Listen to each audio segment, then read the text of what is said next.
All right. Testing, testing. I love saying that. 1, 2, 3.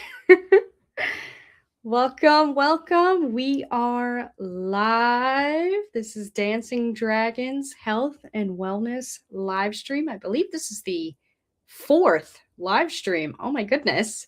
Originally, we are Thursdays, 7 p.m. Eastern Standard Time, but I wanted to switch it up, day before Valentine's Day. I want you in your minds before tomorrow, right? Happy Valentine's Day to everybody, by the way. My name is Stella. I am a health coach with Dancing Dragons, and I also health coach on my own. And today we're going to do like a continuation of last week's segment. If you are a diehard health coach Stella fan, you noticed that we did a segment on intermittent fasting. I kind of did like a brief survey on intermittent fasting. Well, this week we're gonna deep dive more about metabolic optimization, fasting, and how our modern eating patterns might be working against our biology. And then for the second half of the show, I'll be joined by someone really special, a guest. His name is Alex, and he has extensive personal experience with fasting and has studied with one of the leading voices in the space, which is exciting. Yeah, let's dive deep in. Also, if you're watching live, feel free, drop questions in the chat, and maybe I could get to them towards the end. All right, let's get into it. So, I don't know if you remember last week, I spoke about autophagy. And I'm not sure if you remember what that is, but I will help you with that. Autophagy is so amazing. When we are fasting, autophagy is like the cellular cleanup crew, right? First, it finds damaged parts inside our body, like broken little pieces, and then it wraps it in like a little bubble, and then it merges the bubble with a recycling center. And then inside the junk is broken down into useful little bits. Those bits get reused to make new cell parts or create energy. In short, damaged parts get wrapped up, broken down, recycled, and nothing is wasted. So, you know me, I love pictures. So let's check this cute little graphic out. I love this. Isn't that amazing? Look at this. This kind of shows everything, what happens on the cellular level, right? This is all on the cellular level, so you can't really physically see what autophagy does. You can't really see the little cells taking the trash out. It's not happening. But you can, for my car enthusiasts out there, right? I love cars. Autophagy is like the car's self-maintenance system. When old or broken parts start piling up under the hood, autophagy steps in. It's like the car, it's like when the car takes those worn out parts, recycles them, and even uses some of that material as fuel to keep running. In short, your cell is cleaning house. No waste, and it keeps everything humming along.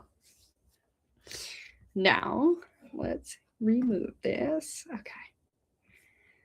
Now, let's talk about when autophagy actually kicks in. This is important to, let's see, wait, let me remove this.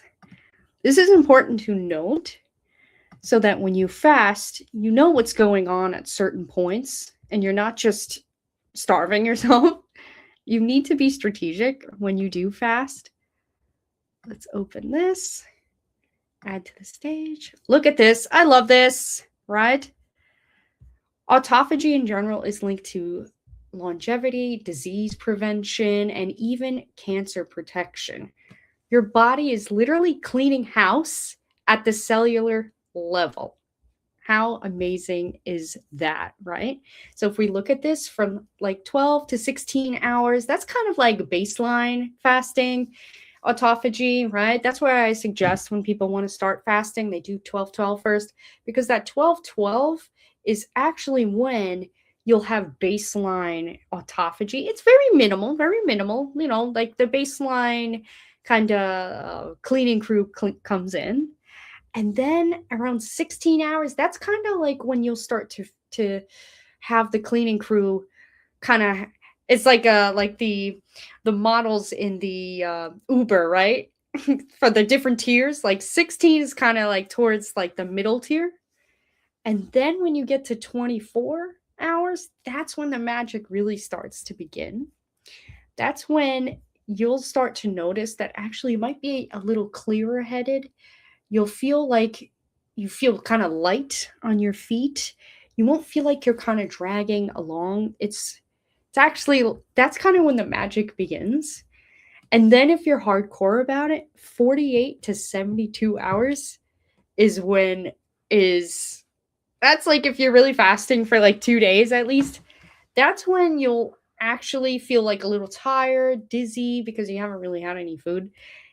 But that's actually when you'll be at your purest form of autophagy. And that's when everybody cleaned house, right? Everybody cleaned house from the party the night before, right? Well, in this case, 2 days before. And that's when you will probably be at your peak performance and you'll rid yourself of all the excess metabolic waste and byproducts, right?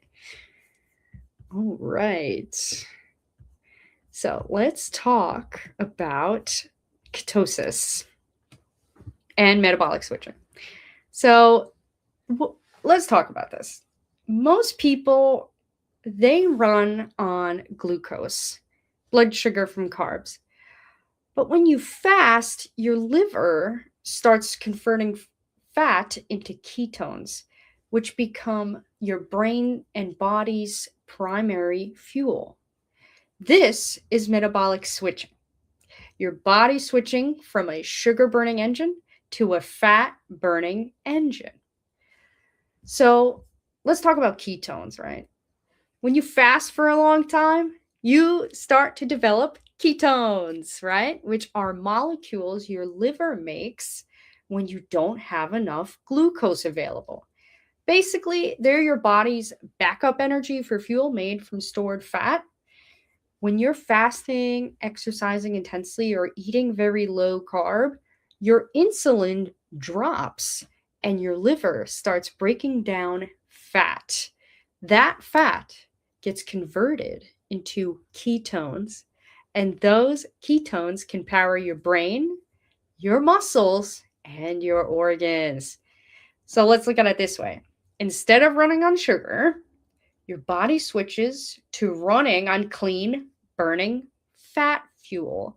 So back to my car enthusiast example, instead of running on 89, you're going to be running on high test 93, right? I drive an Audi, so I always have to get 93. So this is kind of like the same thing. When I get 93, that's my car running on high performance fuel, high performance ketones.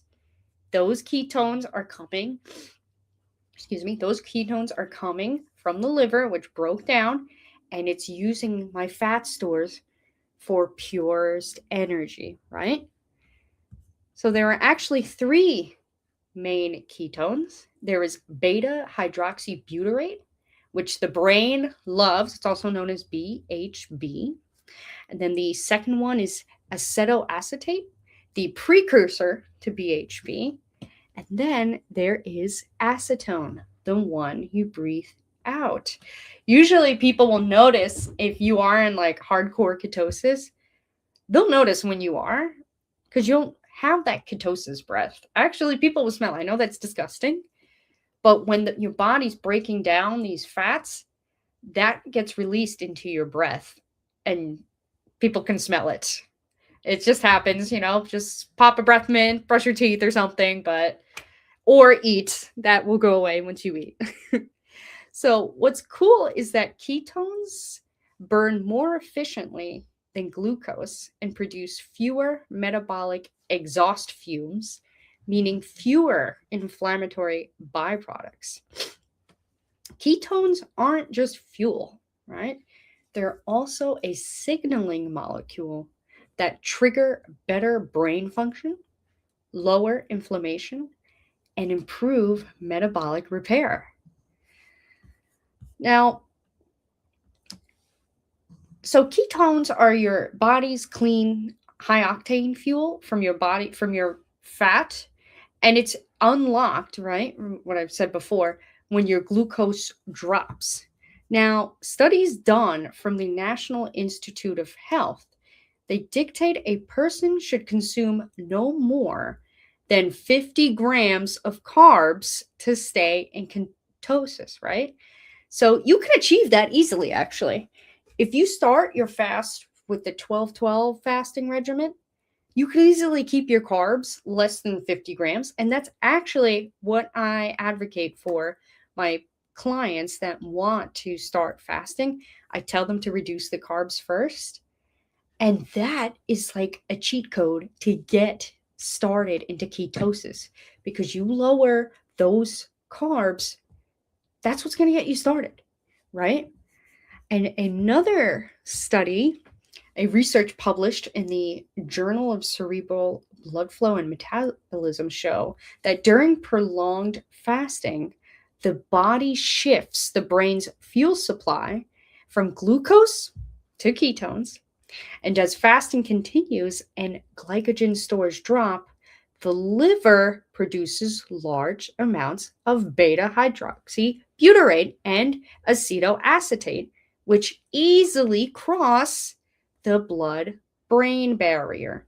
The study found that once ketone levels rise high enough, the brain can source 60 to 70% of its total energy from these ketones. This metabolic switch protects muscle tissue, conserves glucose, and ensure stable energy for the brain even in low food environments. Now, this is amazing. This is like a superhero. This is like our body tapping into our ancient healing mechanisms for basically, like, our bodies didn't have readily available food, right? And when we're able to tap into that, that's kind of biohacking. It is biohacking. We call it, modern science, we call it biohacking, but really it was just survival back then. We didn't have a choice to wait around for our next meal, right? Like, how many men did it take to take down a lion or a tiger or a bear? Oh my, right? Like, how many? And that wasn't promised. There wasn't an IGA. There wasn't a Stop and Shop, right? So we're kind of taking this for granted. If we just kind of reframe how we intake our food, then maybe we could lessen the need for snacks, because we're really not meant for snacks, right? Now, let's take a look. I have another image for you. I love photos. Let's take a look at this. Look at this beautiful photo. Okay? So this is a lot to look at, right? Let's break down, right? So this is the ketone production timeline during fasting. It shows how your body gradually shifts from running on glucose to running on fat and ketones, right? In the beginning of a fast, your body is still burning the food you ate earlier, right? You're using glucose and liver glycogen, so ketones stay almost flat. So basically, in a nutshell, this is your body clearing the runway. Okay? It's prepping. This is prepping. This is prepping for the big day, right? The big day of just getting all those ketones out. Now, when we look at 12 to 18 hours, that's when the ketones start rising, right? Glycogen is running low, and your liver starts making ketones from fat. This is where the curve starts climbing, right?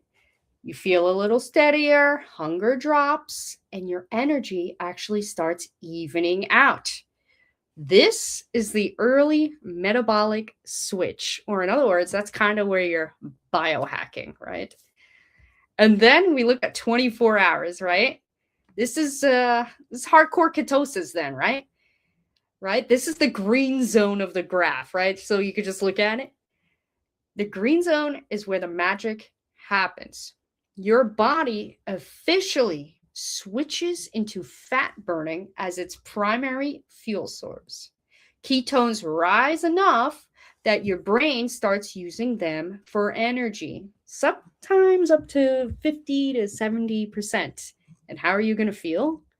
You're going to feel clearer, you're going to feel sharper, and you're going to feel calmer because you're not going to have rapid insulin spikes giving you hangry pings, and you're going to be laser focused, right?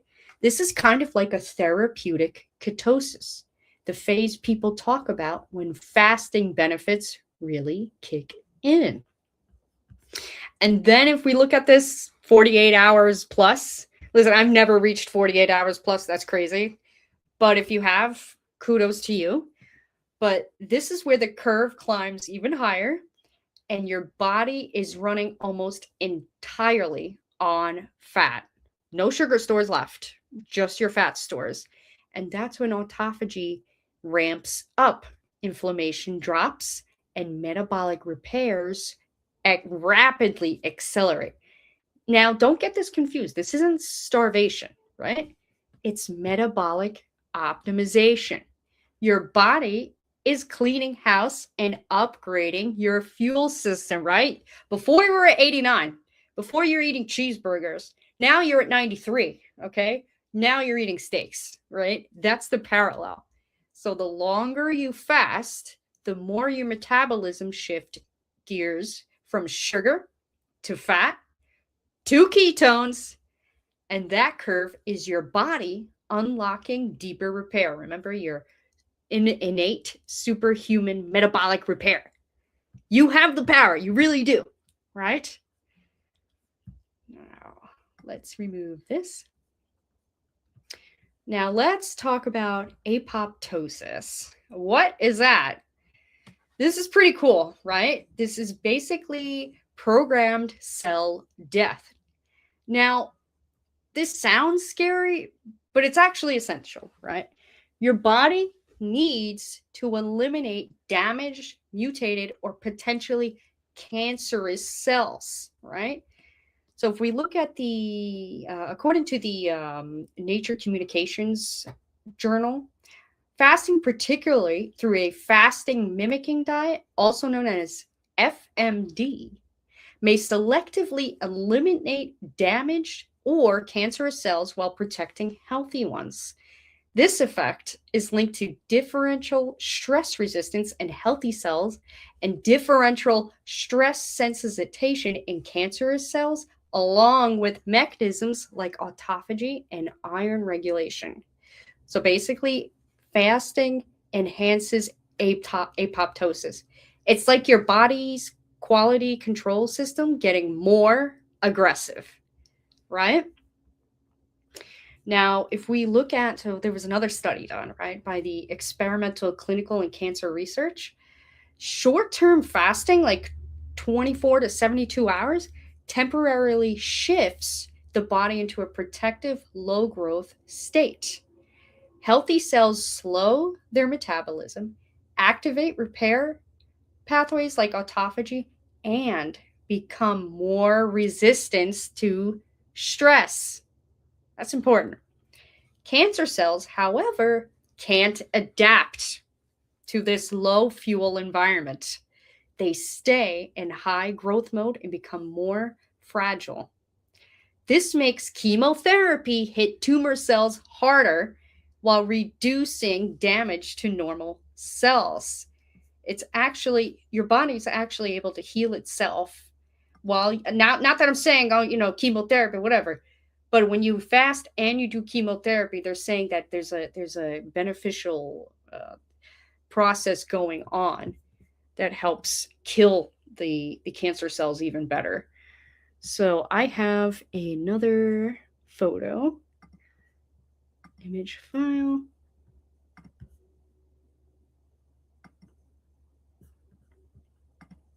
Okay. All right. So, wait, I'm sorry. Oh, right. Let's talk about hormesis. Sorry about that. So, what is hormesis? This is like a good stress for the body, right? Like it's kind of like stress, but you need to approach it like the Goldilocks zone. It's like small amounts of stress can actually make you stronger, right? So think about exercise, right? You're literally damaging muscle tissue, but you come back stronger. So it's like whatever. So what doesn't kill you makes you stronger, but know how to do it, right? So you can't do too much of something, you can't do too little of something. You need that Goldilocks zone, which will make you stronger, basically, right? So moderate stressors can actually increase lifespan by 10 to 30%. And this was actually done in a study, rats, it's always rats. And they found that mice were actually given rapamycin and they lived about 20 to 25% longer, suggesting that shifting the body from the growth mode to repair mode can affect aging. But that was in mice, like I said, not in humans. Now, granted, the subjects were rats, but the principle remains the same, right? The rats were given a moderate stressor, and as a result, their lifespan increased by 10 to 30%, right? So let's talk about what different different hormetic stressors are. We can look at them as exercise, cold exposure, heat exposure like saunas, and even spicy foods, right? They promote thermogenesis, right? Now let's put the right photo up. Let's see. Okay. Check this out. So let's talk about the stress hormesis spectrum, right? So we have yellow, green, red. All right. When we talk about cold exposure or certain foods, we're triggering thermogenesis. Remember what I said that before. It's the heat production in your body. This activates brown fat, which burns calories to generate heat. So spicy foods containing capsaicin, this can trigger it, right? So there was a study done by the Journal of Clinical Investigation, and it said that cold exposure can increase metabolic rate by 15 to 30%. So all your polar plunges, cold polar plunge people, that is a form of hormesis, right? So that would be in the green region here, right? So it says exercise, nutrition, fasting, and the heat and cold exposure, right?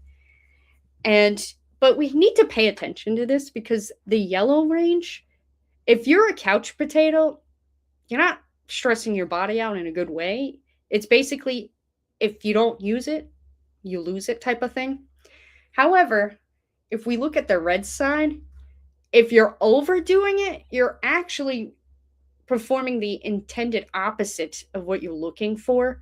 So if you're exercising, training too much, you will be breaking down muscle tissue too much to the point where you will actually be lowering your metabolism and affecting your thyroid mechanism there. So you want to stay in the green range. That's basically the Goldilocks zone. Unlock hormesis, stay in the green zone. And if you want, take a picture of it. It's a good chart to follow. All right. Now let's talk about food pairing and absorption. This is where things get really practical. The nutrients you absorb aren't just about what you eat, it's about what you eat together. Now, your body has fat soluble vitamins, vitamin A, D, E, and K, right? So, K, potassium, right? And water soluble vitamins like vitamin B complex and C. Some minerals need acid to absorb, while some others need fat. This is why food pairing matters, right? So, a study done by the Journal of Nutrition said that fat soluble vitamin absorption can increase 200 to 500% when consumed with fat, right? So, for example, salad alone, right? You'll only get like with the carrots or whatever in there, you only get like 20% of carotenoid absorption.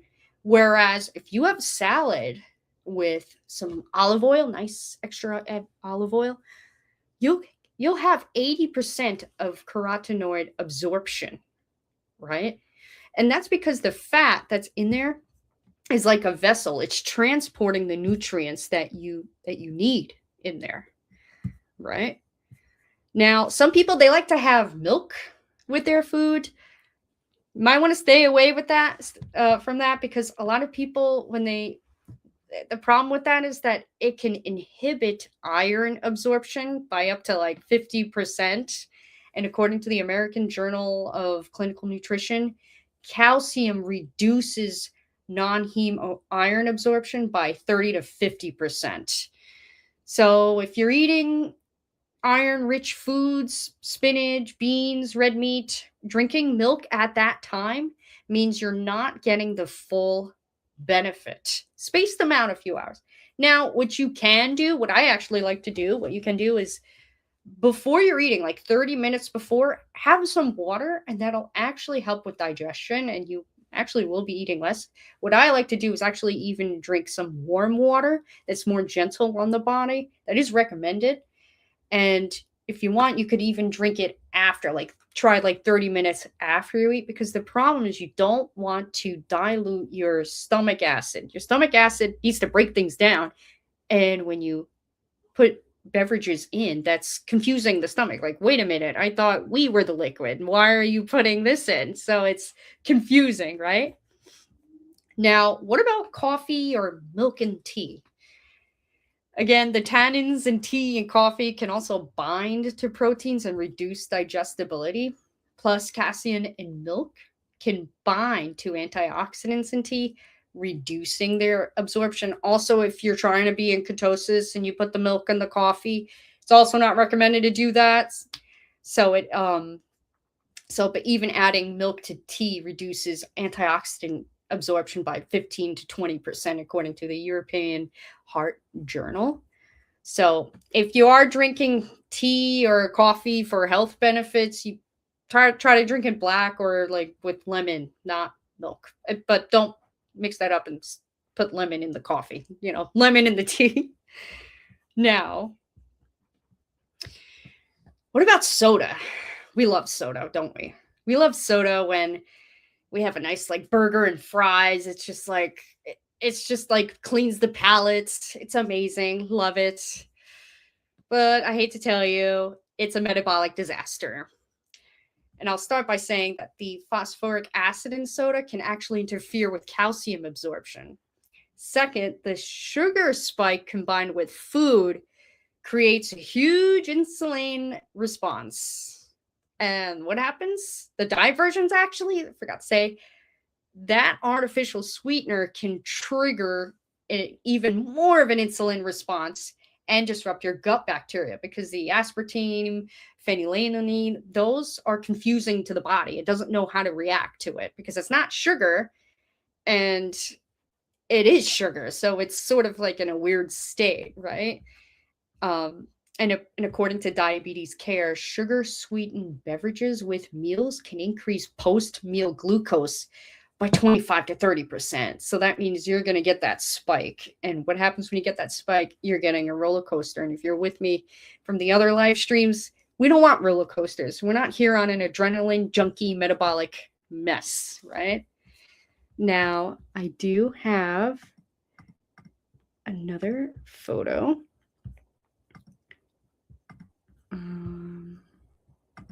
Here we go. Check this photo out. And my guest is here, and we're just almost done. So we will be getting him to the stage. All right. So check this out, right? So a meal without soda is relatively normal for our blood sugar response, right? You're not really getting a spike, right? But let's look over to the red side. The red side's usually not the best. It's the exact same meal, but now when you add soda, the blood sugar suddenly spikes. It shoots way higher. And why does that happen? Because soda is a liquid sugar. There's no fiber, there's no protein, there's nothing to slow it down. It pours straight into the bloodstream, and your pancreas has to slam insulin out to try to control the spike. And what happens after the spike? A crash.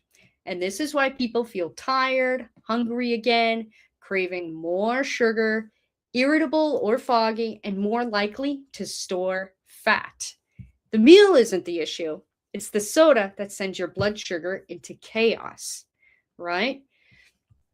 So my suggestion, have the soda like 30 minutes afterwards, or don't drink the soda at all. I know. But it's better to not have it at the same time.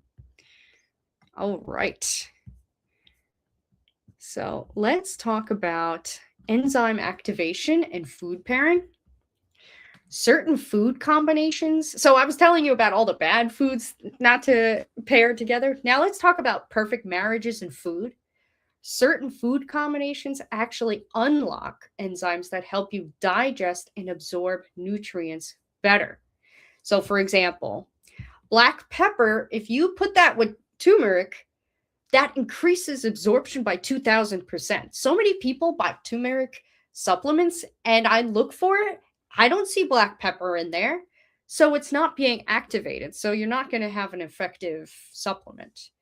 Another example is vitamin C. It enhances the iron absorption from plant sources. It enhances the bioavailability. So if you have spinach, put some lemon on there, right? Arugula, put lemon on there. It'll enhance the nutrient quality and absorption as well. And next thing, healthy fats absorb fat soluble vitamins from vegetables, right? So pair that avocado with every vegetable you can, because that's how it's actually going to absorb together. And if you sign on with me, I will be curating plans for you that include these perfect marriages in your nutrient dense profiles for you. All right. Now, let's talk about alcohol with meals. This is important. Alcohol inhibits digestive enzymes, especially those that break down proteins and fats. It also impairs nutrient absorption in your small intestines. Your body prioritizes metabolizing alcohol over everything else because it's a toxin, right? Toxins get priority when digesting, right? So when you drink alcohol with a meal, it slows the digesting down and nutrients aren't absorbed as well, and you may feel bloated or sluggish, right? So according to Alcohol Research and Health, alcohol reduces protein digestion efficiency up to 30%. So for people with zinc deficiencies and magnesium imbalances, they find themselves either sick too often or craving sweets, particularly chocolate coupled with alcohol use. Is it a coincidence? I don't know. But according to the Journal of Nutrition, chronic alcohol consumption decreases absorption of thiamine, folate, vitamin B12, and zinc. Now, I have a client story, right? They said that they wanted to improve their immune system, right? But they're also a drinker, you know, it's part of their lifestyle, right? But their habits, they didn't realize their habits were depleting their micronutrients and leaving their body without the raw materials it needed to maintain a strong immune response. The result, they caught a cold every chance they could get, right? And once we address the nutrient gaps and daily routines, their immune problems magically resolved by itself, right? So if you do happen to drink, have some foods in your stomach. It's better than drinking on empty, but understand it's a trade-off in terms of nutrient absorption, right? Now, let's get my wonderful coach, Alex, to the stage. Let's bring him on. Hello, hello. Can you hear me? 1 second. Okay, I'm here. Good. Can you hear me? Yeah, Hello, Alex. I'm here. Thanks for having me, Coach Of Stelly. course. Oh, I hear a phone call. So let's talk health and wellness. Yes, so good to have you on here. I'm so glad you're my first guest. I'm so honored to have you here. Of course, I'm glad to call in. I'm a resident fasting expert. Excellent. That's who I was looking for. I needed a fasting experiencer. Yes, quite experienced here in the fasting department. And so, yeah, I'm happy to entertain our audience here on the benefits of fasting. I have a whole host of things to rattle off, but you can field the questions if you want. Sure. I'd love to scope around. Okay. Now, before we dive into your background, how do you personally define nutrition? Is it primarily about fueling the body, preventing disease, optimizing performance, or something deeper? I would say preventing disease, come to think of it, might be the best. You know, optimizing health is important, but it's almost like reducing the negatives is more important, I think. Especially in these days of cancer being a cancer in society. I would say when I think about health, I'm always thinking about weight loss. I think like all of us do, but beyond that, I would say just staving off cancer, right? Cancer runs in the family here and there. And so I count my lucky stars and I sometimes feel like I won a genetic lottery. Maybe I got lucky, but I still don't want cancer when I'm 50, 60, or 70. So I'm looking to optimize my health to reduce that risk. Diabetes is always something I think about. It doesn't really run in the family, but I wouldn't want that either, you know. Of course, who wants that? No one wants that. I suppose not. Now, when you think about fasting, do you view it as like a nutritional strategy or a metabolic tool, or something more philosophical or behavioral? The strategy of diet and health and wellness, you mean, or how do you mean? More like diet, health, and wellness. Yeah. So is it a philosophy, a strategy? I would say I conceive of it as a lifestyle. I do believe that you can integrate it literally in every hour of the day. It is so universal. So I honestly personally think about health like literally every hour of the day. I pretty much think of that. If I'm sitting down working after an hour of being sedentary, I'm like, I probably should move. After an hour of, sometimes in the middle of sleep, I'm like, I should get up and do something. I feel like every hour of the day, at some point, I'm cognizant of what I'm doing, and then I could be doing something better with my time or my health. And so I really do believe that, that's why they say health is more important than wealth. It's like the number one most important thing that we all have to worry about. And so for me, it's a total lifestyle. For the record, I've done some serious fasting. I've been on 2-week long water only fast. So you don't eat food, you just drink water. And that's a whole experience I recommend everyone does once in their life. It's a challenge at the very least. You may see different results. Most people have extraordinarily good results, but it's certainly an experience no matter what. So we can talk about that. Question: do you have an Apple Watch? I did at one point, and I didn't use it enough. Although I bought it originally because I coach soccer, and you don't literally when you're coaching soccer, you don't have time to pull out your phone out of your pocket and look at the time. Yeah. It's crazy. It's crazy. Like I'm coaching kids at 10 years old. I do not have the 4 seconds it takes to pull the phone out. After 4 seconds, the kids are like out of control. So having a watch on your wrist is actually beneficial when coaching sports. But other than that, I didn't have a use for it. Because I don't have a smart watch, but I was wondering, when you're sitting down and you have the Apple Watch, does it tell you to like get up, you fat? Yeah, Like, I think it probably does. It does say you've been sedentary, how many steps you've done versus yeah. how much you've been sedentary. But I haven't used one in 3 years, and so I don't remember exactly what it offered, but it didn't offer me enough. However, for some people, I could see it actually being useful. So it's a good it can be a good alarm clock. It can be good for reminding you when to eat Sure. and when not to eat. Sure. Yeah. Question: what sparked your early fascination with fasting, intermittent fasting?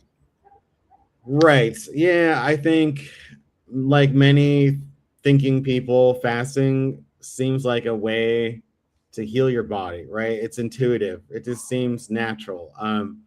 After you fast overnight, what we call break fast, right? We break the fast with breakfast. I avoid breakfast. My first meal of the day is typically around noon. Yeah. But I noticed that after a night's rest, you feel pretty good in the morning. If you have a good night's sleep, you feel like clean and you're running smooth. You're not that hungry. I could go run a marathon at 8 a.m. and probably be the best 2 hours of the day to do that. After the rest of the day, there's something about meals that gets in the way of optimal performance. So I think a lot of people would agree that maybe the first 3 hours of the day are really good to perform physically. And there's something about not eating, right? You don't eat from 9 p.m. till 9 a.m. There's 12 hours there of fasting. And after about 12 hours, you get into ketosis. We can talk about what that means. I think you hit on it already during this, but Yes. yeah, Yep. there's an intuition there, right? You see the pattern.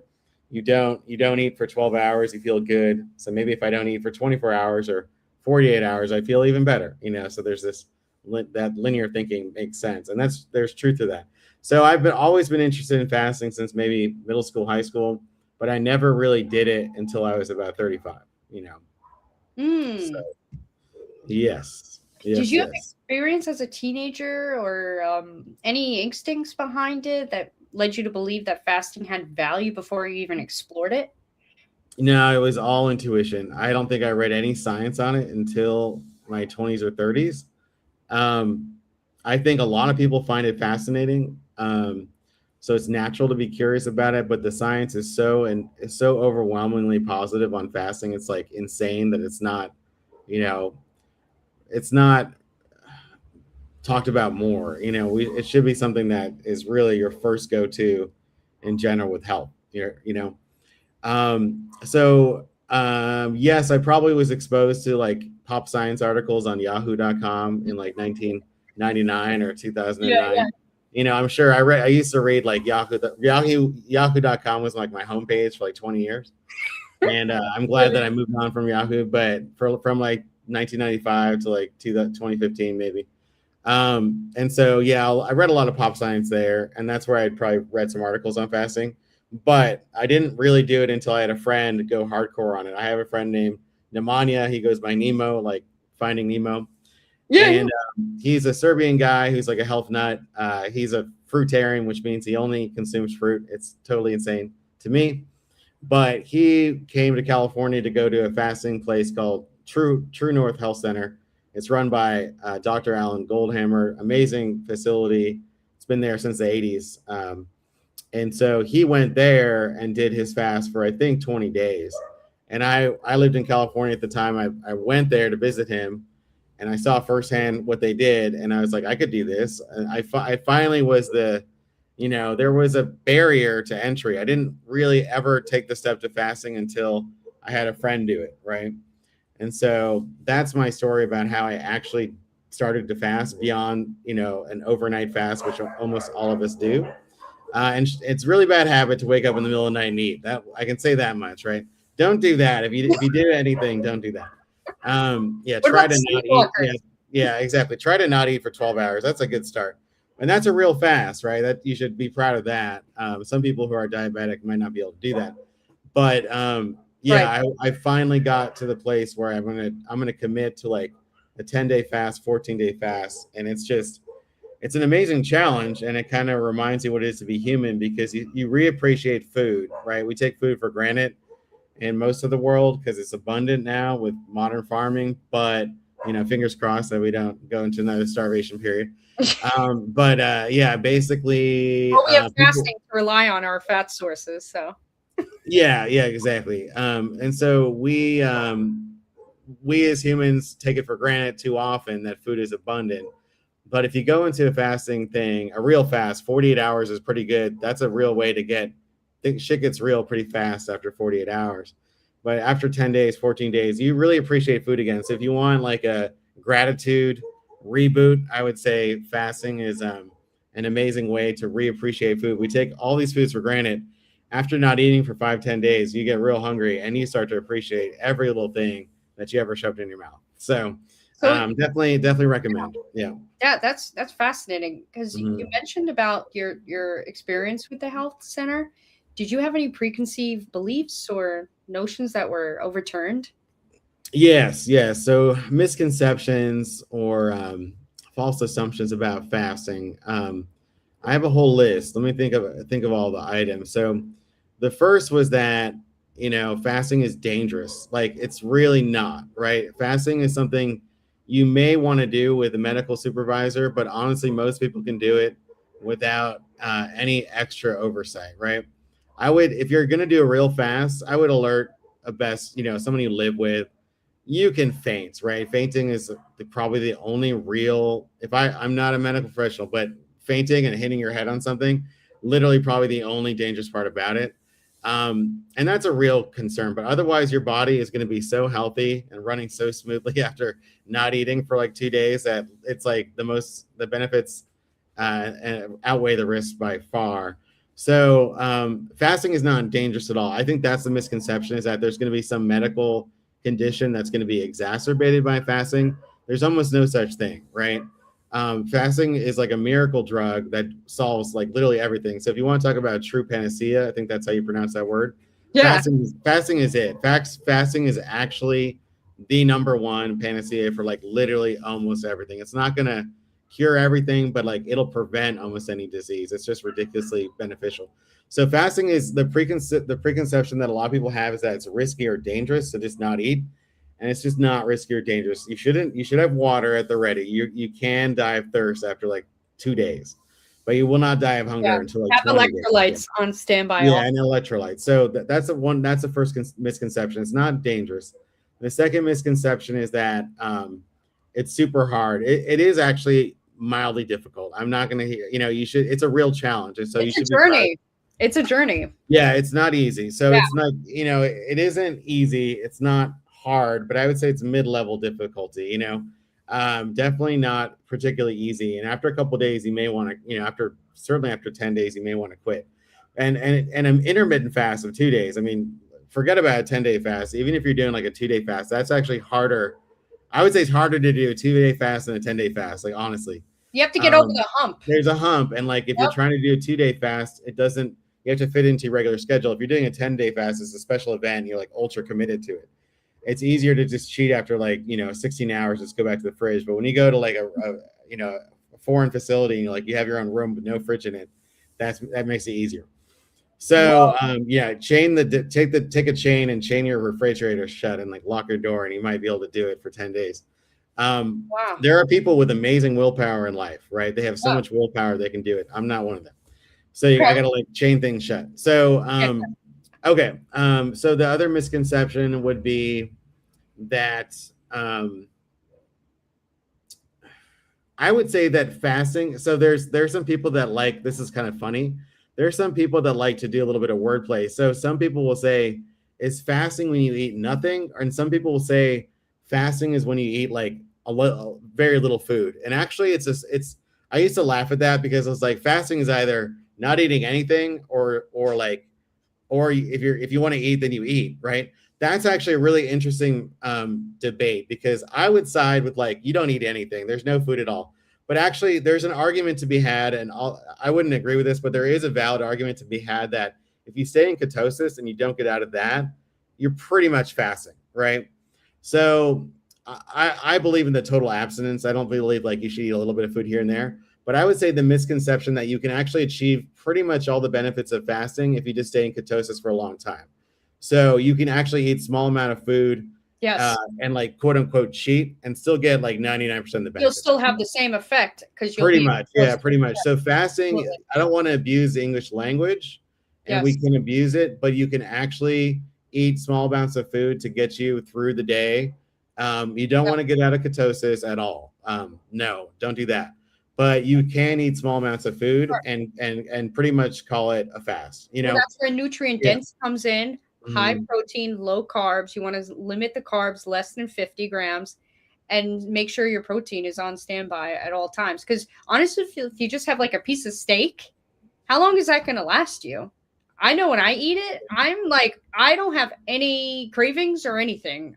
This is the Yeah, most, exactly. I would definitely advocate a high protein diet, for sure. And so yeah, if you're in a fast, um, a lot of us are purists. Like I'm kind of a purist. I don't like lying to myself too much. So if I'm in a fast, I wouldn't even call it a fast if I ate a little bit. But frankly, some people might call it a fast. And in my opinion, technically it's fine. You have Yeah. like 200 calories. And like you fast for one day, you have 200 calories, and you fast for another day. So it's like two fasts interrupted by 200 calories. Just call it a fast. So I don't want people to be we don't want to gatekeep and be purists. I think that's a really interesting misconception. When I first heard someone make the argument about fasting is not self defeated if you eat a little bit of food, I was like, well, that's not a fast. But honestly, it is a fast. So that's where it gets kind of interesting. So you don't have to be too purist about it. There's one more misconception. Another misconception is we talked about water and electrolytes. And so, when I was like, fasting is dangerous, what I was really thinking is like, yeah, you kind of flush out in your bloodstream, you flush out all of your electrolytes. So water is a solvent, it will dissolve stuff and you pee it out. And the only thing people struggle with in fasting is they get either lightheaded or they get nauseated. And that's pretty much because they flush out their electrolytes. So the thing, this is where it gets back to this purist argument. This cracks me up, because some people will say a fast is not obviated by eating a small amount of calories. I sort of agree with that. But some people will also argue that a fast is obviated if you have electrolytes, which is like nothing except salts. It doesn't really have calories. And then some people will argue that a fast is obviated by drinking water. So they do a dry fast, which is that is actually dangerous, right? Yes. So and the reason reason why a dry fast works is because when you metabolize your body fat, it actually releases the water molecule in that biological chemical process. So you don't need to drink water externally and bring it in. Your body is just releasing water as it's metabolizing with ketosis. I think ketosis itself releases water as a byproduct. So you can actually dry fast for a good amount of time, but I wouldn't recommend a dry fast. So again, it's kind of like, how pure do you want to be? Do you want to be like nothing, no water? Do you want to be like no food but water, or like a tiny bit of food? Just be happy and call it a fast. That's where like it gets the misconception. You're withholding food over an extended period of time. Yes, I think that's a fine definition. So in my head, as a purist, I'd say no food at all, just electrolytes. But again, some people would say no electrolytes. Some people would say no water. Some people have that do your own research here. Yeah.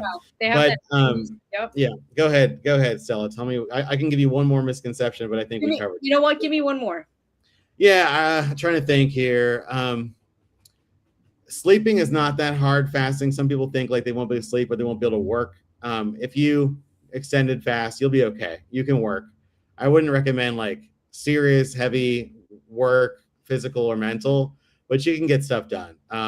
You do lose energy. You have like less patience. You're like, I can't have like a long conversation on the phone, but you can certainly do stuff. So you can be productive. And what other things are misconception? That's about it. I'll think of another one later. Yeah. So relating to that, what was so you've done a 48-hour fast? I've Not the done one, the a actual just 14-day fast, which included 48-hour fast. Yeah. Yeah. you've done a But I've never 14. really done just 48 hours. Yeah. I've done like 6-day, 8-day, 14-day. So They're all without hard. food. Yeah. Without food, just electrolytes. Okay, so tell me, Yeah. what was the most unexpected challenge from that?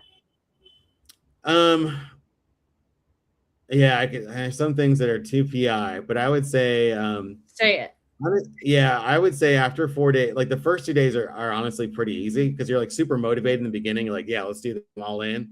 After day 4 and 5, it starts to get hard. Your body starts really craving food, and it Mm. doesn't really let up. Like I would have to say, day 5, it kind of you plateau, so it doesn't get like harder and harder, but it kind of like goes up in difficulty in day 5 and then tapers off. So like day 5 through day 20 are all going to be hard, equally hard, and your body really craves food. Period. You know. And so the hardest part is actually the social isolation. So when you're fasting, it's pretty difficult to go out and interact normally. Do you know what I mean? So 48 hours is pretty easy because you can kind of go life as normal. But on an extended fast, unless you have tremendous willpower and just live in the regular world and walk past Chipotle without going inside, most people probably isolate on their fast to like prevent what temptation. And so I would say the isolation aspect and the interruption with your life is a hard part, not the Yeah. not eating, Yes. Yeah. So when I was fasting, I went to a retreat center. I didn't really leave the center. Typically I was in between jobs. So like when I was in between jobs, I go fast and then That's get a easier new to do. job. And so I was actually like not really working. I was usually like job hunting during that time period. And my girlfriend was in the apartment in San Francisco. I'd go to Santa Rosa for like 14 days. And so it was pretty isolating. And so that was the hard part, in my frank opinion.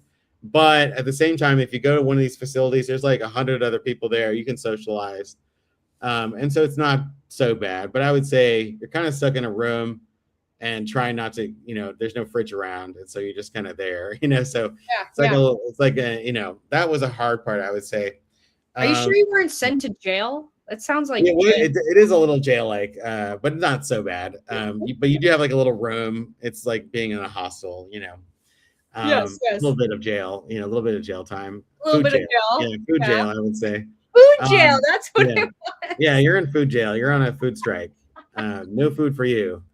Yeah, I'm a true believer in fasting. I think it's actually a crime that fasting is not it's not as popular. My mom doesn't believe in it. She thinks I'm a crackpot. She's like, Really? why do isn't fasting for like 16 hours enough? Why do an extended fast? And she's had plenty of health problems. Speaking to mom, like maybe you should have fasted 30 years ago. Yeah. But yeah, not to belittle her, but yeah, she's wrong about fasting. My dear mom is still living at 71. She's okay. God But bless. both of my parents, pretty traditional boomers, like fasting was not Yeah. prescribed by any Of course. standard medicine.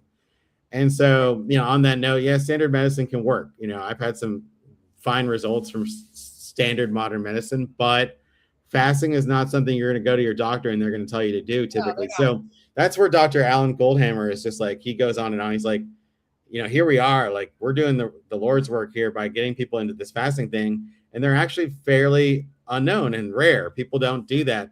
So what you see at the fasting center is a lot of people in their 60s and 70s where this is like, they're in remission for cancer, or they're trying to beat cancer, or they have some serious motivation to go do this. I was luckily self-motivated enough to do it as a preventative measure only. I didn't have any symptoms to solve. I have there's always something, right? That small things that you want to solve. But there wasn't anything major, but I went in, I was like, and another misconception, it's not an entire cure-all. Your whole life is not going to become sunshine and rainbows right after. You still have regular problems to solve. I do believe I really do believe that a 25-day fast might solve a lot of problems that a 14-day fast doesn't solve. Now, I don't know because I haven't done it, but I do believe that at some point there is some barriers that you break. Like you might literally stave off cancer. Your body has all these cells in it that don't need to be there. Stella talked about apoptosis, right? There's a couple of keywords. Let's talk about keywords. So she talked about hormesis. Yeah, I was going to say hormesis or hormesis, and then autophagy. Autophagy, and then apoptosis. They're all like Greek words, so we have to struggle with our Greek. Sure. And so lots of Greek words today. And so, yeah, basically your body on regular mode is just so lazy in itself. So it doesn't even like the best analogy is like cleaning your room, right? And Yep. so when you're busy and you're not really motivated, your room is a mess and there's clutter in the corner. That might be like a rat or like something mold growing in the corner. You say Like a mold, rat? yeah, like something living in the corner, you know? And so let's just say mold, right? Mold is growing because there's like a leak in the ceiling and you're not fixing it. Sure. And so when you're not in the mode of self-improvement, when you're too busy doing lame stuff Sure. like getting distracted, you Yep. won't go clean up the room, right? But when you're actually focused on and you take some time away from your busy daily work, let's say digestion, right? Your body is literally constantly digestion with when you're eating 3 meals a day. You might have a brief 6 hour period in sleep that you take a break, but for the most part, your body is too busy doing digestion and metabolizing stuff.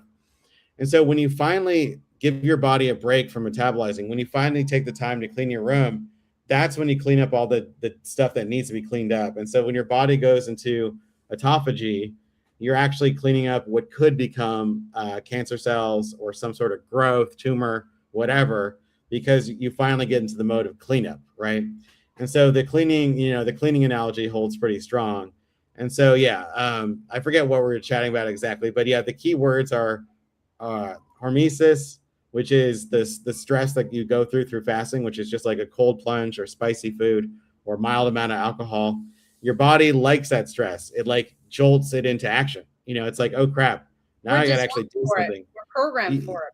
Yeah, exactly. Your body, that's right. Yeah. Your body actually needs that. It expects it. And when you don't give your body that prompt, your body's like failing to do what it needs to do. It's actually leaving your body hanging, waiting for that process to happen. And it doesn't happen. And so we need to actually jolt our body into action by actually not eating instead of eating. So just like eating sometimes will like cause your body to make a bowel movement. Like, okay, I got food now. Let's push the old stuff out. The same thing with not when, yeah, Yeah. that same thing happens in reverse. When you don't eat, you actually have a large amount of stress. And I'm not an expert on stress, but your body actually goes into it's a hormetic response, a stress response. And now your body actually takes on different processes that you actually need, just like you said, but that don't get kickstarted unless you go through about 15 hours or 16 hours of not eating. And so anyway, hormetic response, hormesis, autophagy, and apoptosis. You need all those things. And so fasting is not a cure-all, but goddamn, it's about as good as a cure-all that you'll ever get, So yeah, and people should approach it with caution. Obviously, this is not sage medical advice, but it's a tool to have in your health toolbox for optimization in life, right? You have issues with weight gain, metabolic dysfunction.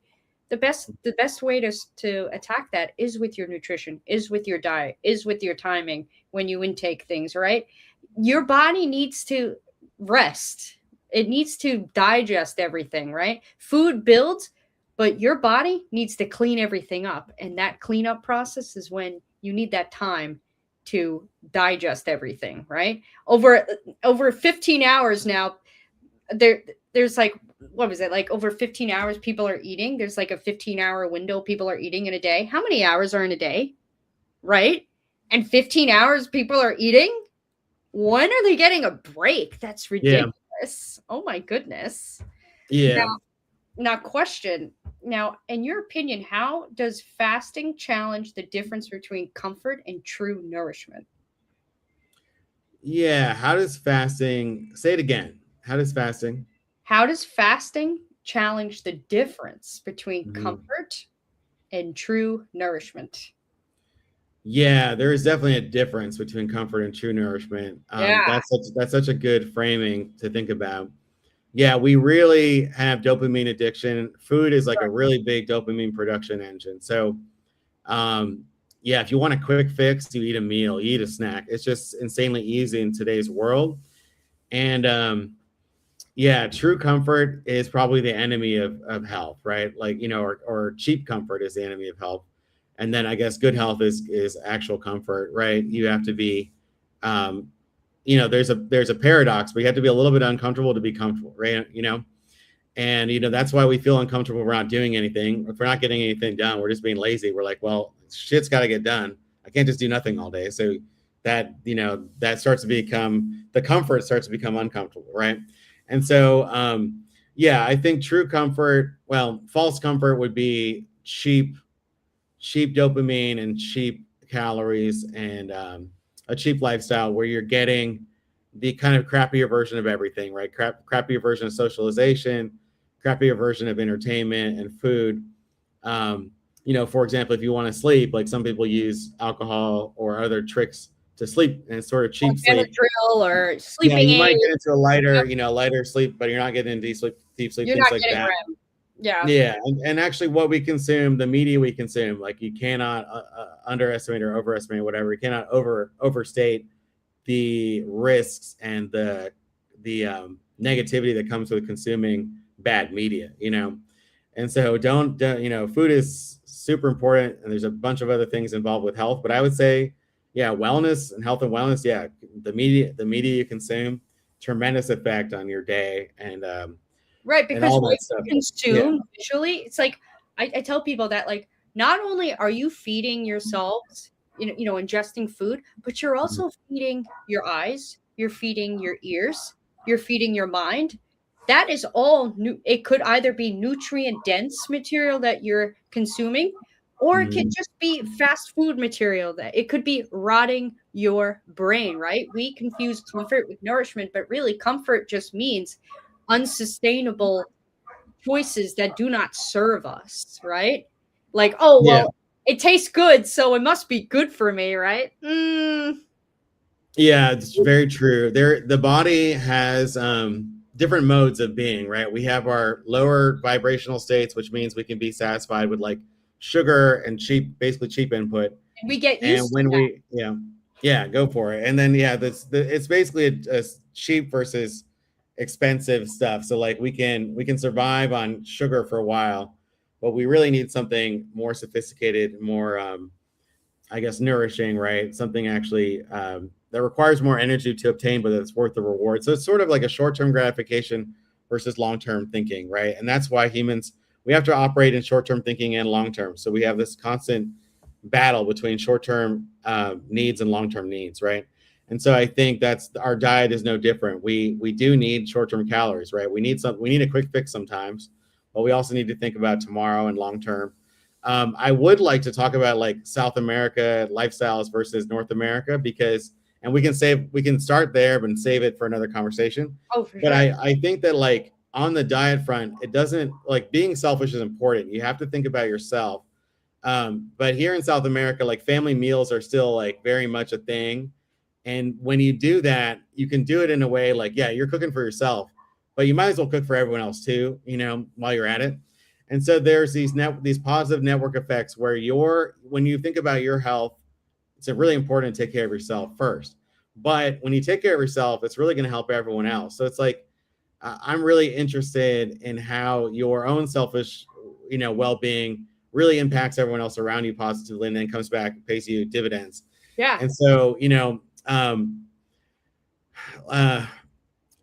tying it back to fasting there's not an obvious tie, but I would definitely want to open up the conversation to compare the diet here and the diet there in North America. But we can stay on fasting, and I'll find a link. Fasting in South America, they're not it just happens occasionally, but there's no fasting culture. There's not like a deep fasting culture here. I guess people do fast normally on a 24-hour period. They won't eat breakfast or they won't eat dinner, but it depends. But the food culture here is so much better in terms of family meals. So when you ask me about cheap, the difference between comfort and true nourishment, I think they down here, like they really, it's more of a, you can kind of look at the rational lifestyle versus the romantic lifestyle. And in South America, the culture is more romantic, less rational. And so there's like a little bit more mysticism around food, and like people are not really looking for short-term fixes as much. And Yeah, so people are not overweight here like in the US. sure. It's a clear indicator. But yeah, I would say short-term gratification versus long-term gratification on that, you know. And we can talk about the cultural differences between South America and North America on food and short-term gratification, but poverty solves a lot of problems when it comes to obesity. I'll tell you that much, right? That's That's right. for There's sure. no food, Yeah. so there you go. Yeah, they just have less food. Less. It's just more expensive to have food here, so people just don't eat as much. That's still So true in the fatter you 2026. are, So the richer you are. pretty much, there is It's some weird. There are some culture. trends there. Yes, yes. You So if you mentioned want to, you know, just yeah, be yeah, poor if you want to lose weight. But yeah. yeah, there are some interesting trends there. So You yeah, keep the mentioned questions about coming. Yeah. our eating patterns in the states. Do you believe that USA context in mind that Yeah. that their modern eating patterns conflict with our evolutionary design as humans? Yeah, you and I were talking about this. Yeah, humans, like many primates, there's like genus and species, and before genus, I forget. Like there, but so basically goes like primate, then ape, and then human is a species. So Homo sapien. So we're like many mammals and like many apes. We're designed to go into ketosis, which means we are designed to like not eat for a couple days at least. Humans are better at fasting than most other apes, to my knowledge, right? Gorillas and chimpanzees, etc. They can go a couple days, but they got to eat more often. Otherwise, just have issues. Um, and so humans are designed evolutionarily to go many days without eating, and so it became adaptative, right? Meaning we were designed to not eat. If we do eat every day, then we those processes are not triggered, and so that is a real thing, and that's the number one thing. So yes, having food like 3 meals a day is like insanity compared to our evolutionary Design. timeline. Yeah, Yes. and so that we were actually we were talking about, you know, breakfast. Let's talk about breakfast as a thing. So breakfast is break fast, right? It means breaking your fast, and so we have to evolve as humans. Like we have so much technology that society changes fast. So we used to be pre-agricultural, then agriculture, and then industrial, and then we're kind of post-industrial now.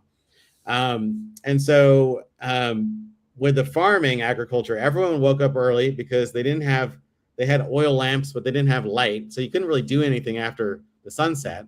So Sure. your day ended at like 8 p.m. So you're asleep by 9, and basically you're milking the cows by like 6 a.m. the next day. And so you are going to naturally eat breakfast at like 9 a.m. because you milked a cow for 2 hours. Now at 9 a.m. you're hungry, you know?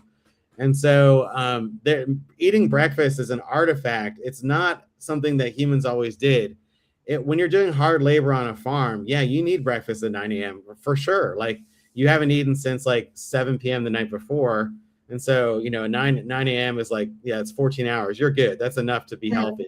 But nowadays, I personally don't believe in breakfast. Now, I'm not saying you should not eat breakfast. It depends on your lifestyle. If you're exercising hard at like 7 a.m. or 10 a.m., yeah, you probably should eat something before noon. Yeah, but for most people who are office workers who are not exercising before noon, I would really reconsider any breakfast that you eat. And the reason, you know, Stella and I would agree on this is you want to do intermittent fasting because that's what humans always did evolutionarily, going back to that. That's what we're made for. And so you should not be eating for like 16 hours straight almost every day, right? So 2 meals a day is probably better than 3. Low glycemic foods, so the food lasts and you don't get hungry again. Yep. And that's pretty much like, you know, big win. So yeah, going back to the evolution question, yeah, humans, we had big kills. You know, we did eat big. You know, we killed large animals from Africa to Europe, etc. That's what we did. You know, for like 300,000 years at least, if not longer. And so we didn't have meat, didn't refrigerate, so you couldn't really store it in between. So you kind of eat all of it within 2 days, and then leave it to the big cats or whatever. Maybe kill big cats if you can, like maybe they like poached them or something. They trapped them. I don't know what humans did exactly, except kill like hoofed animals. Really interesting, but yeah. So yeah, we weren't really designed to eat every day. I think we had like small amount of calories every 2, you know, and then every 3 days have a big old meal. And that was it. So, you know, if we break the evolutionary pattern, we're just not adapted for it. And so you're better to be in the middle or more towards your evolutionary timeline. And then we can talk about carbs and all this processed food, which is horrible. Well, you said But the P word, and it's processed. yeah, And yes, this problem happened in Mhm. like post World War II, or like maybe even then. I mean, that's when we started processing things. That's when we started canning things. That's when things became less whole and more processed, right? We weren't designed for that. You know, that's when we started having cereal boxes. That's when people thought like cereal and orange juice. I mean, you know how much sugar is in orange juice? Like you're probably better Yeah, having I avoid it like the plague. Yeah, it just makes me sick now, it's and I can't just drink milk either. Yeah, yeah, I definitely. Yeah, I graduated. Luckily for me, I graduated long ago from sugary drinks. Maybe when I was like 10 years old.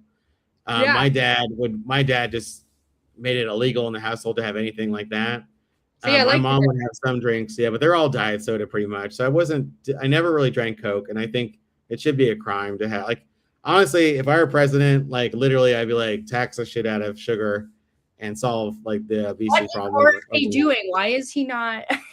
Yeah, I don't know. The sugar lobby is too strong. It's actually a big mystery, and maybe Maha, maybe they do something, maybe they don't. They like Yeah.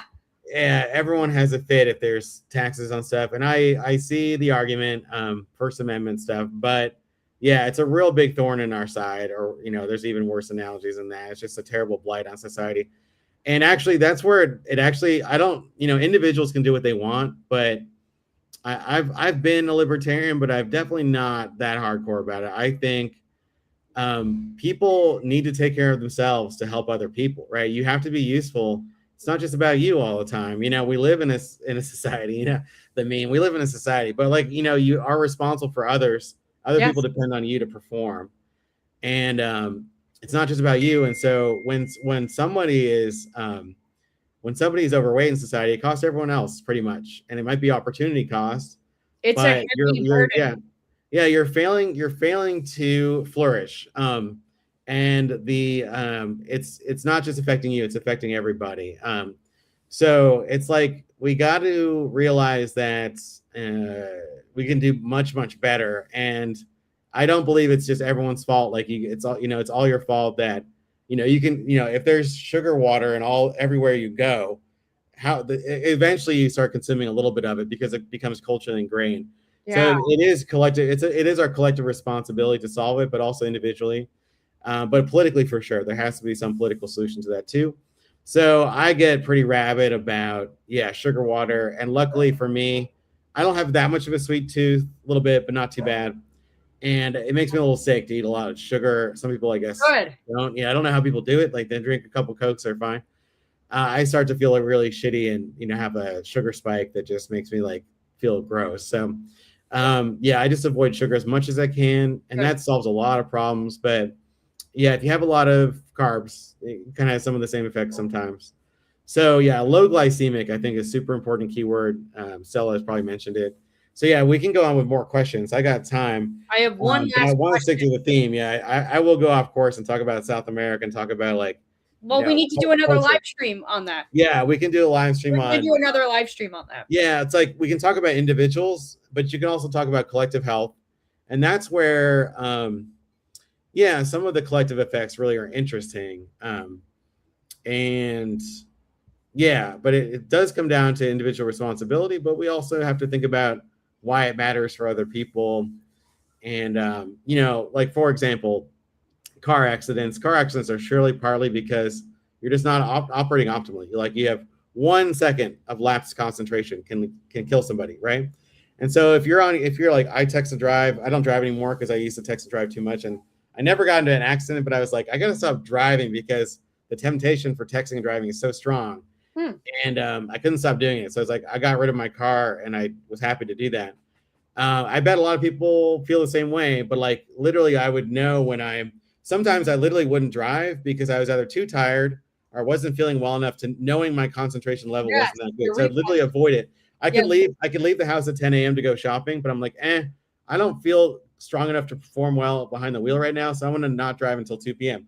Literally driving is a performance that lives are at stake there.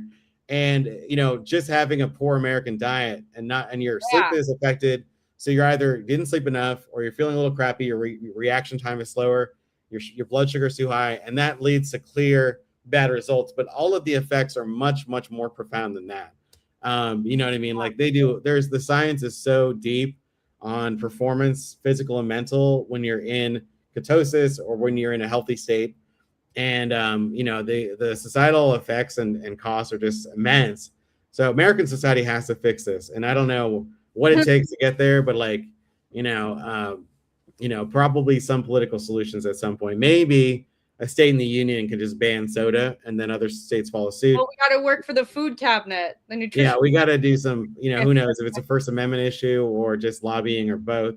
But at some point, you can, like, frankly, you can tax stuff, right? And you can, without violating the First Amendment, which is interesting. So yeah, I think it'll come down to just levying taxes on things that are, a sin. What would they call a sin tax? So like consuming sugar becomes a sin. It sounds very controlling, but maybe that's what we need, honestly. Like, at this point, we gotta like parent certain substances. Yeah, it's a long, complicated thing, but it's worth the discussion. At some point, I give up on being libertarian. You got to tax certain things. Yeah. And if it comes to a sin tax, so but what? People are still gonna find ways to get it. Like, look how prohibition, but for sure. I mean, sugar is like, it looks like crystal. It looks like it is crystalline. It is like cocaine. It is a drug. Yeah, it's the most addictive drug there is. I think it's more addictive than cocaine. Like, they did the rat experiments, and like the rats were like choosing between cocaine and sugar. They just picked the sugar. That was actually more. They're more addicted to that. So you can round out the conversation, Stella, and just finish this up. One more question for you. Go ahead. Are you ready? Yeah. So do you think fasting reveals something deeper about our dependency on food availability and instant access to calories? Yeah, I do. I think humans have it really good.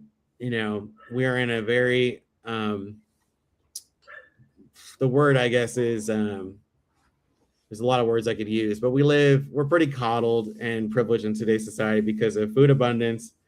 And if we have tap water, even if it's a little dirty, you can still drink water. So everything's kind of readily available. And what I mean is that if people starve for a little bit, you would see people lose their minds pretty fast.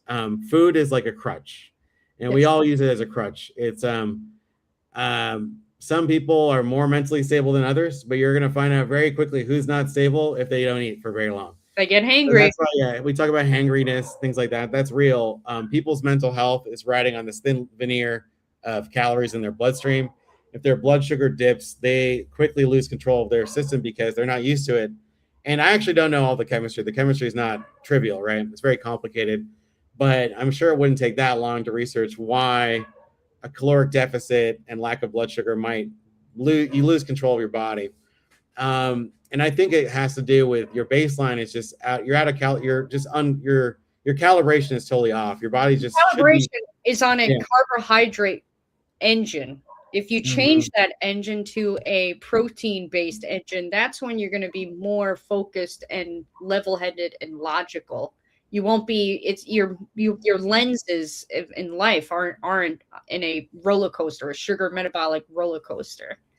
Yeah. Yeah, we can go a little bit deeper. Yeah, that's exactly right. And it's like I've literally thought about, because I've been in South America. Like, we look at Venezuela. Venezuela like literally went through such extreme poverty. They didn't have enough food to eat. And I don't think they went to cannibalism, but like that's at some point, literally that's what happens. Like that's how crazy life gets. That's what humans do. That's crazy. Yeah. And so we're not talking about cannibalism in most cases like that. Yeah. Venezuela is not quite there yet. But what I mean is, like, at some point we really depend on food. And when you do fast, you realize how important it is and you actually really appreciate it. And so in a way, we're super dependent on food for our mental stability. And so if America, like, let's say there's a huge blight and like we didn't have wheat and corn for like, and soybeans for like, a year, and we're living on scraps for a while. Yeah, society would change so rapidly overnight. And not just because we're starving, but also because you like your mind is going to be, your brain chemistry is going to change so fast. And so you can look at countries that went through starvation and they don't like all kill each other. It's not like we're animals, but we're not like devastatingly homicidal usually. Once you lose energy, you're like, I'm going to chill. I'm not going to go on a killing spree. cannibals do exist, but not, that's not our Every time. most humans. Yeah, that's more of like a niche thing. It happens. But it's happened. People can do it. It takes probably a lot of strength, mental strength to actually do it, but They probably fasted. or they're just really hungry. If you get really hungry, that, honestly, hunger is such a crazy emotion. You can call it an emotion. Super powerful. It'll get you to do stuff that you would never It's thought like you a could do. simulation, it's not even like real. Like it turns Yeah, into something else. I would just say most Americans don't know what hunger is, period. They just don't know what real hunger is. Like, I you know gotta people are like, I'm starving. Like you had breakfast, lunch, a snack, and dinner. Yeah, it becomes a desperation, a true desperation, when you haven't eaten, and it is very strange. So yeah, to answer your question, basically, your brain chemistry is very altered by different eating patterns, and basically, we're addicted to food. yeah, we're food addicted, and that means that we forego so many healthy habits by the cheap hits of easy access food. We got to do something. Yeah, easy access food. So we got to change that. And now, I don't know. The solutions are, we can postulate some solutions. People need health coaches such as myself. Yes. To help exactly. You got to change your habits. Yeah, everyone can do better. There are some people that have it dialed in, but it's like 2% of society has it dialed in. The rest of us are like struggling under misapprehensions and bad habits. And so someone like Stella really can help people. So if you've been interested in food conversations, she's really good at this. She knows a lot about everything with health and wellness and around food, especially. So food is like the most amazing thing. And if you don't eat, you're going to appreciate it more. Fasting will get you into a new place. It's like a little mini revelation. It's a spiritual journey. It is spiritual. Yeah, it is spiritual. It changes your. How long did he have his fast? And that's when he reached enlightenment. After how long not eating? There's a true spirituality behind that. Yeah, right? Yeah, there is. It definitely alters your brain chemistry, and there's really no downsides. It's all upsides. So I encourage people to seek out fasting as a health protocol. It's we can save a lot of it for another conversation, but I'm a huge proponent of it. I did it first when I was like 32, 33, 34, 35, something like that. And it is biblical. It is spiritual. It is like in every major religion, they talk about it, and they didn't have some scientific foundation. They just knew. It was just obvious to them that fasting had this aspect to it that was metaphysical almost, right? There's something that they couldn't explain, but they just knew it was the right thing to do. And for a lot of people, it's intuitive. People read about it, but they never get around to it. I promise you, it'll pay off if you try it. So I got more thoughts and ideas, but we can save them for next time. Whatever you want. If you have another question, go for it. I believe that fasting is like a detox with your own definitions about your consumption, about why you want to eat something. It, like you said, it's a reset. It's a reset on why we want to, But next time you go for that candy bar, well, why am I going for that? Am I going to serve? Is this serving myself? Oh, maybe I should have some protein instead. Maybe that's why I'm craving this. Oh, why am I drinking this alcohol? Maybe I shouldn't drink that. Maybe I should have green tea or something, whatever. But that's just an example. Obviously, people are going to want alcohol, right, over green tea. But a little bit of alcohol is okay, I'd say. So going back to Dr. Alan Goldhamer, he always harps on SOS. Like SOS is a signal for distress in the naval domain, but SOS is like send help, or like save our souls or something like that. Save our soul. Save our ship, save our souls. But he uses that a lot. So SOS, let's say, save our ship, save our souls. Like literally, SOS in the food is like you're begging for help, because if you're addicted to salt, oil, and sugar, which is the key additives to make processed food actually taste good, the SOS rings true. It's like, save yourself by not eating SOS, not eating salt, oil, and sugar. Yeah, so that's what Alan Goldhamer says. That's his thing. He always talks about SOS. So processed food is the enemy, like truly. And I would like look at it, it's that black and white, right? Processed food by definition, you do not need that. It's good cheap calories, it's subsidized food. If you're really hungry, you might want to eat some processed bread. But unless you're on a total budget and you're going to the food pantry to get food, I would avoid processed food no matter what. And the reason is because it's like the inversion of evolutionary design. You're doing everything to just pack in calories, eliminate all the good things, and just it's all economical, but without any of the spiritual benefits. It's just totally bereft of value. Just It's just like from the source. cheapest, yeah, the cheapest possible calories. And so there is a real connection between what's expensive in life and what's cheap.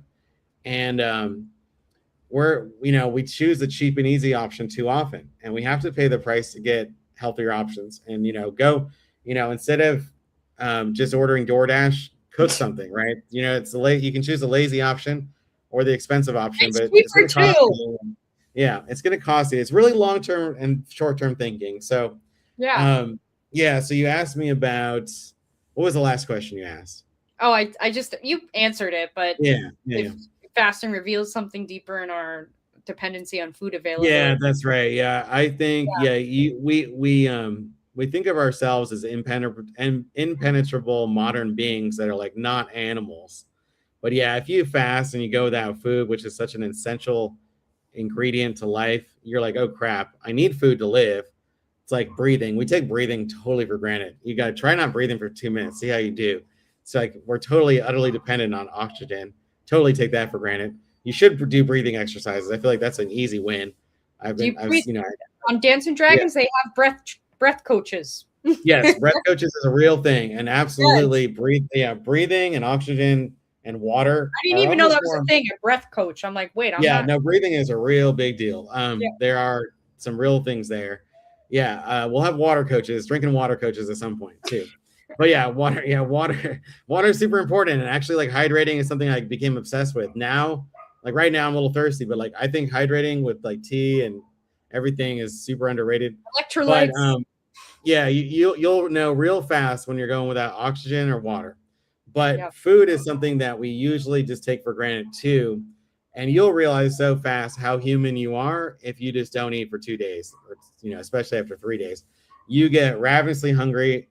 You lose a lot of self-control because your self-control is really predicated on your number of calories, the energy in your system. Your hunger is now primal. It's so primal that you will. Yeah, it's very primal. That's right. Exactly. Somebody down. Yeah. You'll it is interesting.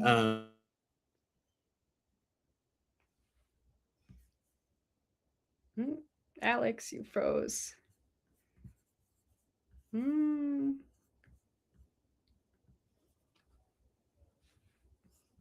Coach Alex, you're frozen. Fast calories. So it is a virtuous cycle. You just froze, by the way. You just froze. Oh yeah, that happens. Yeah, I'll come back. So yeah, there is a muscle, there's a food muscle to flex, and it's just avoiding eating all the time to satisfy cheap dopamine. So yeah, I'm getting thirsty after being on here for an hour, but I'm not hungry, which is good. The hunger is very manageable. I had a good meal at 3 hours ago. Good. Have some chamomile tea tonight, because that's like the best winding down herbal tea for the evening. Have green tea during the day for focus and energy balance. Mm-hmm. So that's what I do. I make like 3 bags of chamomile tea at night, and that's like the best sleeping arrangement. I would say so too. I take a big pot. I don't just make a teacup because it's not. I value my time, so I make like a whole bunch of tea at once. That's what I do. I throw it in the pot. Over 2 days. Pot. Yeah. Yes. Yeah, I do it over 2 days. I'm not anti-microwave, but I don't mind people who are anti-microwave. So sometimes I'll like heat it up, and then the next day I'll just put it in the microwave. And yes, I know some things have oxidized. You might lose 10-20% of the which is a real thing, but it's still good can you be? More economical. Yeah, so a big pot of tea, don't very underrated. You don't need a teacup, just 1 cup with one tea bag. Just take 7 tea bags, put them in a thing. Yeah, and so I think honestly, the last thing I would say, don't be a purist. We talked about like the puritanicalism, whatever. There's a purity test thing where like, oh, if you're not eating nothing, then it's not a fast. Or if you're like, if you're not doing this or that, like the way to get there is Black and actually white. a little bit of cheat code. So you have to find the way to get to where you need to go. And if you have to do a non-pure way to get there, that's fine. You're gonna get there. And so like, yeah, if you're gonna do a fast, but you eat 200 calories, don't beat your, it's better. It's so much better than not. So I would say, yes, try to hold yourself to the perfect standard, but like, don't let the perfect be enemy of the good. So that the purity thing, I like to be a perfectionist and a purist, but I also make room for like the whole thing about it's not fasting if you eat a small amount. It's like, yes, but also no, So that's where I would leave the conversation. That's where the science behind it Yeah, comes yeah. You can repeat the science, about ketosis. that's where that's to help with the purist mentality. It's like, oh well, you ate something, and it's like, well, I'm still getting the benefit because I'm still in ketosis, because I'm not raising my insulin levels. I'm still tapping into my fat stores, right? So a little bit of knowledge behind that is what's going to, I think, maybe help with that purist mentality. That black and white thinking. Yeah, But, yeah. So, people have their imposter syndrome, and they're like, "Well, if I don't do it all the way, is anyone?" I would say there's a lot of science behind this. The science is extremely deep, really interesting. Even a PhD in chemistry, PhD in chemistry doesn't know half of it. But there's endless research you can do here. Stella will help you find answers, but you can research fasting. The spiritual, it has a long legacy history of being in human tradition. We're not designed to eat every day. Sometimes we're not even designed to eat every we're only designed to eat every like 3 days. And you just quoted the live stream title. Yeah. Don't eat for, only eat every 3 days. So it's like, instead of 3 meals a day, it should be 1 meal every 3 days. Ooh. So there's a lot of truth to that. And I'm a believer in evolutionary biology, and so I think that trusting your biology and not trying to re-engineer yourself, totally, is a lot of people are control freaks, and they're like, oh, if I can't have it my exact way, I'll just won't do it. You should make peace with your body and realize that you can't just like override biology completely, and so you have to follow your own biology. You can't just will yourself. You have, well, how should I put this? It's like, you can't just pretend, I guess. You can't just fool yourself into like a good health. You have to actually do the work. But at the same time, don't be a total purist. Say it again. There's no shortcuts. There's no shortcuts. But at the same time, I want to say there's a paradox where, like, if you have to take a shortcut to get you there, don't let the perfection be the enemy of the good. Meaning, like, again, if you got to eat 200 calories to get you to do another 24 hours of fasting, do it. So, for example, an actual concrete case. So, an example with fasting is, sure, some people struggle to go to bed when they haven't eaten for like 3 days, right?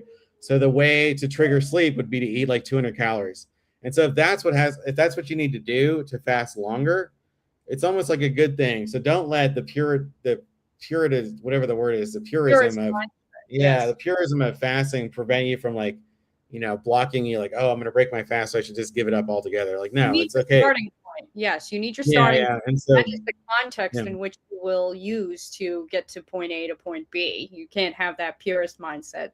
Sure. Yeah, it's not a contradiction. Like, you shouldn't take shortcuts, but also don't be a total purist. It's kind of an interesting one. The fasting thing, super important. Everyone should know what hormesis is. Google it. We had some slides. Everyone should know what apoptosis means, another Greek word. And also everyone should know another Greek word. I think it's Greek, not Latin. Autophagy, which is like autophagy, which means self-eating. So self-eating. So when we fast, everything happens at the cellular level, and we don't really see it. But all of a sudden, we lose like 2 pounds of fat a day in the first 5 days of fasting. It's like ridiculous. Isn't that wild? It's really great. Yeah, it's a really great weight loss mechanism. It can make you skinny fat if you're not moving, but not really. You're not going to run that much of a risk. You're going to lose a lot of weight real fast. You're going to lose a lot of water weight first, and then you'll lose the fat. I do recommend training, like doing like weight training and like some light stretching and yoga and stuff to keep your body moving so you don't become skinny fat. Yeah. Yeah, you should definitely walk around while you're fasting, although most people are just fine. Yeah. Yeah, so there's a lot of misconceptions, preconceptions, misapprehensions about fasting. I can dispel a lot of those personally. I have most of them here, but there's any other misconceptions about fasting. Yeah, we covered most of them, but electrolytes, don't sleep on those. Those are actually good to use. Those should Some be a people say, priority if you are fasting. Yeah, mm, definitely down those electrolytes when you are fasting because you don't want to pass out and get dizzy and nauseous, like Alex yeah, mentioned. yeah, Yeah, that's the only thing that I would say is there's like almost no risk to fasting. Fasting. yeah. So that's all I got for today. Let's say it's talking about South Yes. America, Yeah, we're gonna dietary do that in the cultures. future. Yeah, Yes. I that's a want to know huge more. one. So we can tie in fasting to the differences, but it's really different. It's outside of fasting. It's really, you know, fasting in South America, like it's almost a joke, but like, yeah, sometimes people literally don't have enough money to eat, so they would fast out of necessity, I know which it's is, like such a yeah, luxury in this country. Like, yeah, I'm yeah, gonna no, in fast South for America, like people 3 are days. skinnier literally because it's more expensive to eat food there. Yes, Almost that's so not funny. entirely, but yeah, that's partially true. And they'll admit that too. They wouldn't be that ashamed to say that. There's just, Yeah, we you have know, these like fancy grocery stores and like $40 strawberries, and it's like, what are yeah, we yeah. doing? No, you'll know, like, go to Mexico and south of Mexico, you'll see like, you know, it's like mild poverty. It's different than like the trailer park in the US, but it's definitely like they don't have money. They choose between what to spend on. Like then they really think about, should I buy the avocado or the milk today? And they have to pick one, not both. Like they're making choices. They don't just buy everything. They have to We actually make run, sustainable choices. yeah, so Yes. in a way, poverty might be the solution to obesity. I do believe that's a solution. It's not the best solution. That's a real thing. But if it Yeah. comes down to if we're forced to starve, then yes, we will. But the willpower and the knowledge that your long term self benefits from making the good choices, there's a lot to be said about intelligence and long term thinking and overcoming short term gratification and dopamine cycles to do what's right for you long term. And so that's where I get really impressed by people who have the will. It's a willpower thing, it's an intelligence thing, it's a planning thing. And so, yeah, do what's right for you, but also because it benefits pretty much everyone around you. You're not going to By accidentally fall asleep at example, the right? wheel. Yeah, Yes. yeah, you're going to make better decisions overall. It compounds in a positive way. So I gotta go. I don't have to eat, but I Yes. do have to drink something. I'm thirsty, but I'll stop I eating had a for wonderful time yeah, with yeah, you. I'm so yes, happy yeah, for you to be my amazing, first guest. You are yes, amazing. We have a great awesome, vibe going on, and I want to talk about yeah. South America with you next time. We will. Thank you, Coach Yes. Stella. We'll see you next Thank time. you. All Thank you for inviting me, right. and Thank we'll you. see you soon. All right. Take care. Over and out.